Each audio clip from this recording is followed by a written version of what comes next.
یا ایھا الذین آمنوا ان تنصروا اللہ ینصرکم، اے ایمان والو تم اللہ کی مدد کرو، اللہ تمہاری مدد کرے گا۔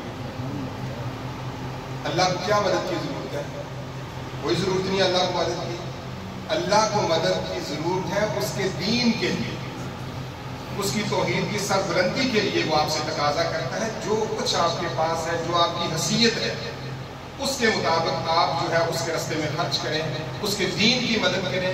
یہ پھر تقاضا پورا کرتا ہے، یا ایھا الذین آمنوا ان تنصروا اللہ ینصرکم، اے ایمان والو تم اللہ کی مدد کرو، اللہ تمہاری مدد کرے۔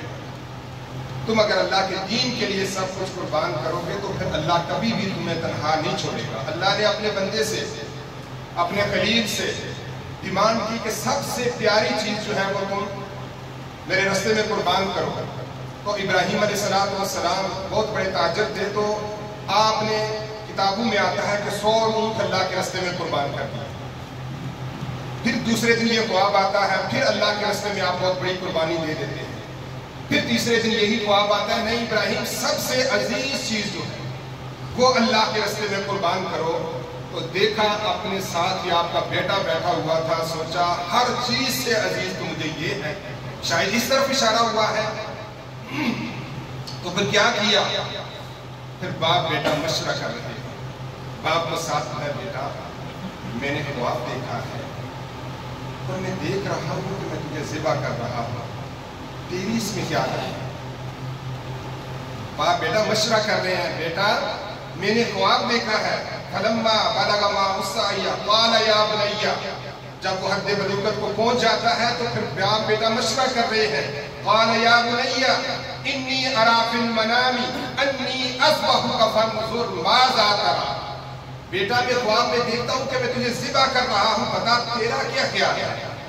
تو بیٹا بھی صادق مند نیک بیٹا تھا، عرض کی قال یا ابت افعل ما تؤمر ستجدنی انشاء اللہ من الصابرین، اے اللہ اے میرے ابا جان جس چیز کا اللہ نے آپ کو حکم دیا ہے آپ کر گزریے، انشاء اللہ من الصابرین، آپ مجھے صبر کرنے والوں میں سے پائیں۔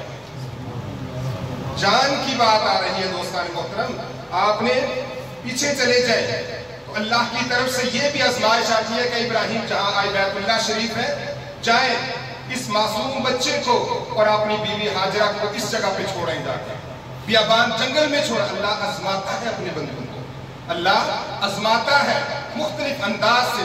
اب آج کی دنیا میں کوئی سوچتا ہے یہ کون سی آزمائش ہے کہ اتنے دور جا کے اپنے رب کی رضا کے لیے ابراہیم علیہ السلام اپنی بیوی اور بچے کو بیابان جنگل میں چھوڑاتے ہیں۔